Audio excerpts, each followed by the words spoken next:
Students, आज हम human oogenesis पढ़ेंगे। Human oogenesis as compare to spermatogenesis in males, ये थोड़ा सा डिफरेंट होती है।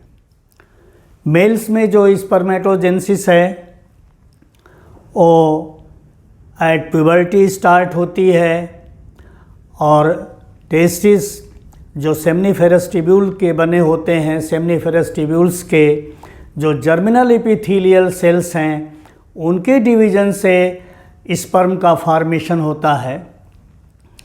लेकिन फीमेल्स में, ह्यूमन फीमेल्स में जो oogenesis होती है वो बिफोर बर्थ स्टार्ट होती है और इसमें जब ह्यूमन एम्ब्रियो नियरली 20 डेज़ का होता है तो उसके योक सैक के वाल में सबसे पहले फीमेल जर्म सेल अपीयर होते हैं, योक सैक के वाल में।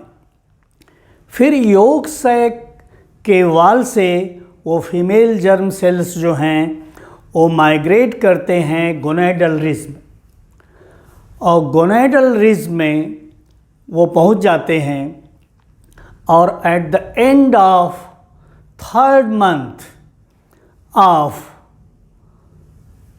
Prenatal life meiotic division start होता है।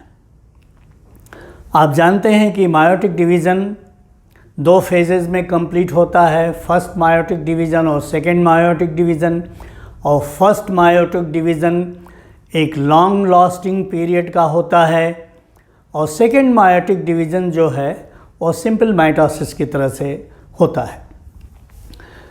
तो ये जो फीमेल जर्म सेल्स हैं योक सैक के वाल में पहले अपीयर होते हैं at the time of 20 days after conception और फर्टिलाइजेशन और इन द एम्ब्रियो। तो जैसा कि स्पर्मेटोजेनेसिस में भी स्पर्मेटोजेनेसिस जो है 3 फेजेज़ में कंप्लीट होती है, उसी तरह से oogenesis भी 3 फेजेज़ में कंप्लीट होती है। पहला ग्रोथ फेज़ जिसमें रिपीटेड मल्टीप्लिकेशन होगा गोनेडल रिज में, जिसमें फीमेल जर्म सेल्स जो है माइटोसिस के द्वारा डिवाइड होके ऊगोनिया फॉर्मेशन करेगा और वो ऊगोनिया के जो सेल्स हैं वो फॉलिकल सेल्स के द्वारा सराउंड कर लिए जाते हैं। फॉलिकल सेल्स को ग्रेनुलोसा सेल्स भी कहते हैं। तो ये जो फॉलिकल सेल्स ग्रेनुलोसा सेल्स हैं, ये देखिए वो oocyte है, इसको ये ग्रेनुलोसा सेल्स सराउंड किए हुए हैं। ये फीटल ग्रोथ है और इमेच्योर कंडीशन में जो है ये oocytes पड़े रहते हैं।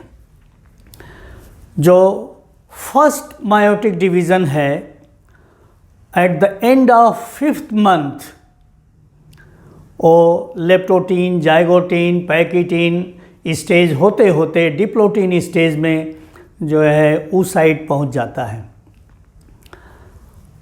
डिप्लोटीन स्टेज जो है एक लॉन्ग लास्टिंग फेज़ है, इसमें मंथ्स या ईयर्स लग जाते हैं और उसी डिप्लोटीन स्टेज में oocyte जो है डेवलपमेंटल फेज़ में पड़ा रहता है ओवम फॉर्मेशन के।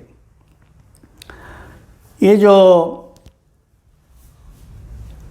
डिप्लोटीन स्टेज है इसमें क्रोमोसोम्स अनकॉइल कर जाते हैं और लैम ब्रश क्रोमोसोम की तरह से उनका अपीयरेंस होने लगता है, जिसमें आरएनए की सिंथेसिस बहुत अधिक होने लगती है।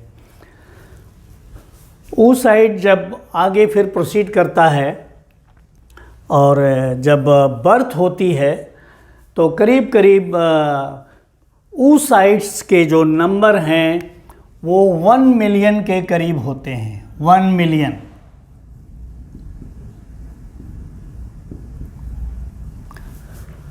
और at the age of nearly 7 ये 1 मिलियन जो oocytes, जो प्राइमरी oocytes के सेल्स होते हैं, ये डीजनरेट कर जाते हैं और 7 इयर्स आते आते जो oocytes के नंबर होते हैं वो करीब 3 lakhs के करीब बचते हैं। 3 lakhs के जो ये सेल्स हैं, और आगे जब 7 इयर्स के आगे जब फीमेल का डेवलपमेंट होता है तो प्यूबर्टी स्टेज आते आते, puberty stage that is 10 to 17 और 12 इयर्स के करीब पहुँचते पहुँचते इनके नंबर जो हैं वो करीब करीब 450 oocytes रह जाते हैं, जो कि हर महीने मैच्योर होके एक एक ओवम बनाते रहते हैं।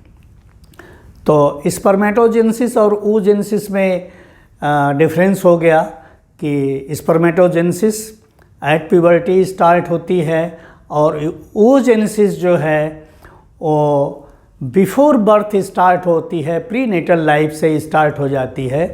जब एम्ब्रियो करीब 3rd मंथ में पहुंचता है तभी ये स्टार्ट हो जाती है। दूसरा डिफरेंस है कि उसमें टेस्टिस में सेमिनिफेरस ट्यूब्यूल का जो जर्मिनल एपिथेलियम है वो डिवाइड करता है, लेकिन इसमें जो है जो ओवरी की जर्मिनल एपिथेलियम है वो डिवाइड होके ओवा फॉर्मेशन नहीं करती है, बल्कि ये जो फीमेल प्राइमरी जर्म सेल्स हैं वो बिफोर बर्थ ही डिसाइड हो जाते हैं कि कितने ओवा का फॉर्मेशन होता है, उतने ही प्राइमरी फॉलिकल्स बन जाती हैं और उनके नंबर 450 हैं। ये सिर्फ ओवरी में डेवलप होते हैं। एक ओवरी का डायग्राम बना दिया गया है जिसमें वेरियस स्टेजेस पर फॉलिकल का डेवलपमेंट शो किया गया है आपको। इसमें नंबरिंग भी कर दिया हमने 1 2 3 4 इस तरह से 9 नंबर तक है। तो oogenesis में जो फर्स्ट फेज़ हो गई वो मल्टीप्लिकेशन, रिपीटेड डिवीज़न। जो सेकेंड फेज़ हो गई वो ग्रोथ, जिसमें वो फर्स्ट मायोटिक डिवीज़न स्टार्ट रहता है और वो डेवलपमेंट होता रहता है। और जो थर्ड फेज़ होगी वो दैट इज़ मैचुरेशन। oogenesis की थर्ड फेज़ जो है मैचुरेशन है। स्पर्मेटोजेनेसिस में भी थर्ड फेज़ जो है मैचुरेशन है। तो मैचुरेशन फेज़ में फर्स्ट मियोटिक डिवीज़न और सेकेंड मायोटिक डिवीज़न, ये दोनों डिवीज़न्स इसमें पूरे किए जाते हैं। ये प्राइमरी oocyte है। जो oocyte है वो सिंगल लेयर फॉलिकल सेल्स के द्वारा सराउंडेड होते हैं, जिनको ग्रेनुलोसा सेल्स कहते हैं, इनको प्राइमोर्डियल फॉलिकल कहते हैं। ये प्राइमोर्डियल फॉलिकल्स जो हैं, जब फॉलिकल सेल्स का या ग्रेनुलोसा सेल्स का फर्दर डिवीज़न होने लगता है तो ये बनाते हैं primary follicle. This is the structure of primary follicle. Primary follicle में जो ग्रेनुलोसा सेल्स हैं वो डिवाइड करके कई लेयर सेल्स की बना देते हैं और ये बनता है फिर सेकेंडरी फॉलिकल। प्राइमरी फॉलिकल से सेकेंडरी फॉलिकल बनने में ह्यूमन में करीब 90 डेज़ या इससे भी अधिक समय लग जाता है।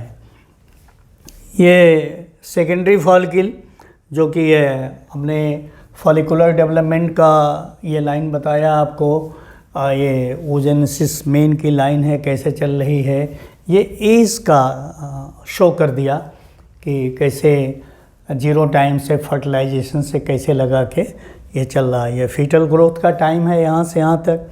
ये चाइल्डहुड है।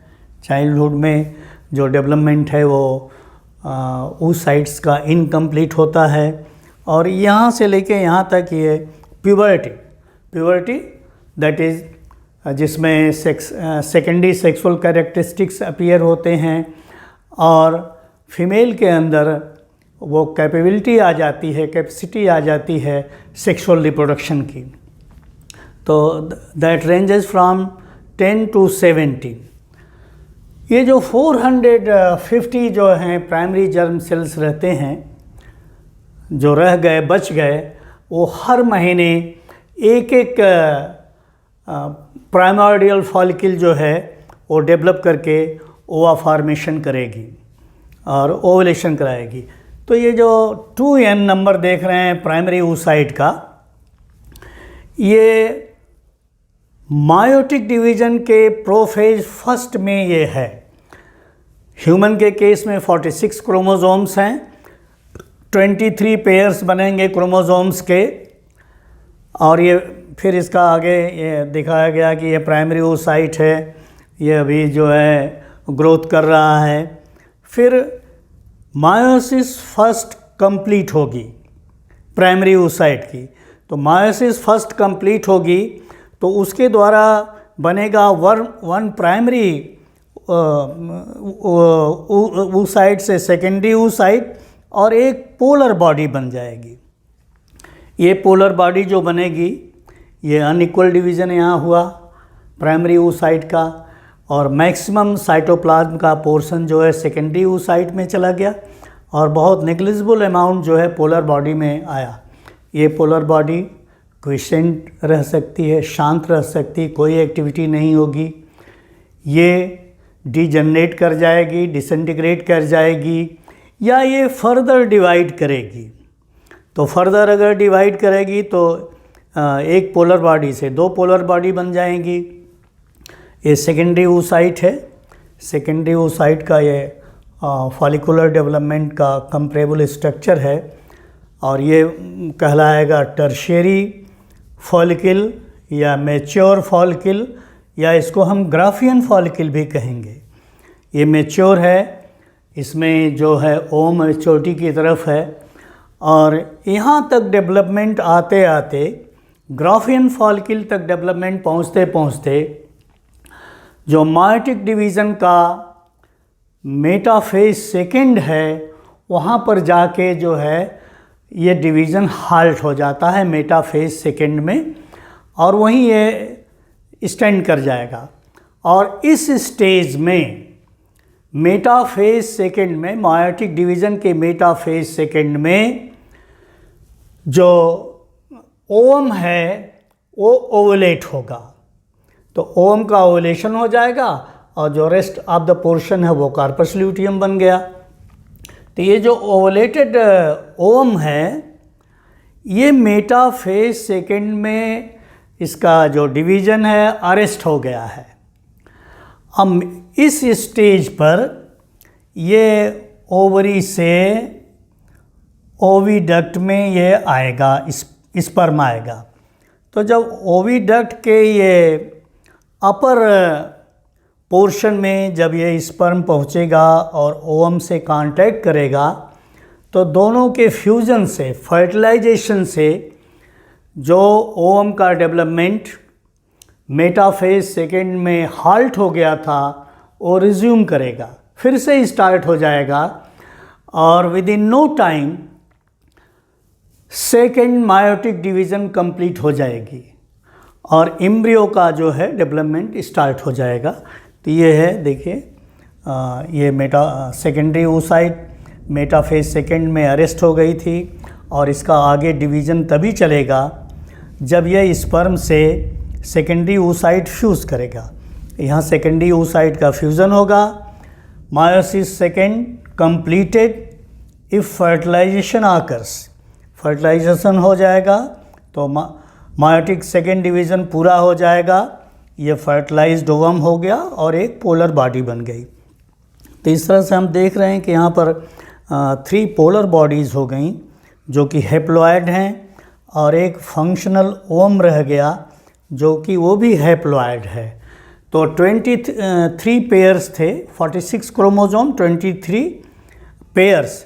यहाँ पर प्राइमरी oocyte में भी 23 पेयर्स हैं, और जब इसका फर्स्ट मेयोटिक डिवीज़न कंप्लीट होगा तो वो जो क्रोमोसोमल पेयर्स हैं, हर पेयर जो है वो सेपरेट हो जाएगा।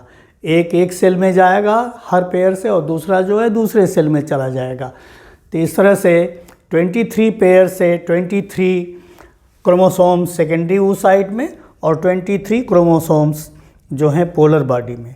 अब अगर ये पोलर बॉडी फिर डिवाइड करती है तो इसके डिवीज़न से 2 पोलर बॉडीज़ बन जाएंगी, और इन दोनों ये जो सेकेंड मायोटिक डिवीज़न होता है वो सिंपल माइटोसिस की तरह से होता है।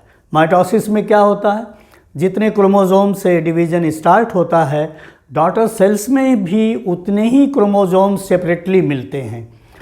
लेकिन फर्स्ट मायोटिक डिवीज़न में जितने क्रोमोसोम से डिवीज़न स्टार्ट होता है, उससे जो 2 सेल्स बनते हैं, दोनों सेल में हाफ हाफ नंबर मिलते हैं। 46 क्रोमोसोम से शुरू करेंगे, जो 2 सेल्स बनेंगे, एक में 23 क्रोमोसोम और दूसरे में 23 क्रोमोसोम। तो इस तरह से एक स्पर्म हैप्लॉयड और एक सेकेंडरी oocyte हैप्लॉयड, और हैप्लॉयड के फ्यूज़न से जो एम्ब्रियो बनेगा वो डिप्लॉयड बन जाएगा।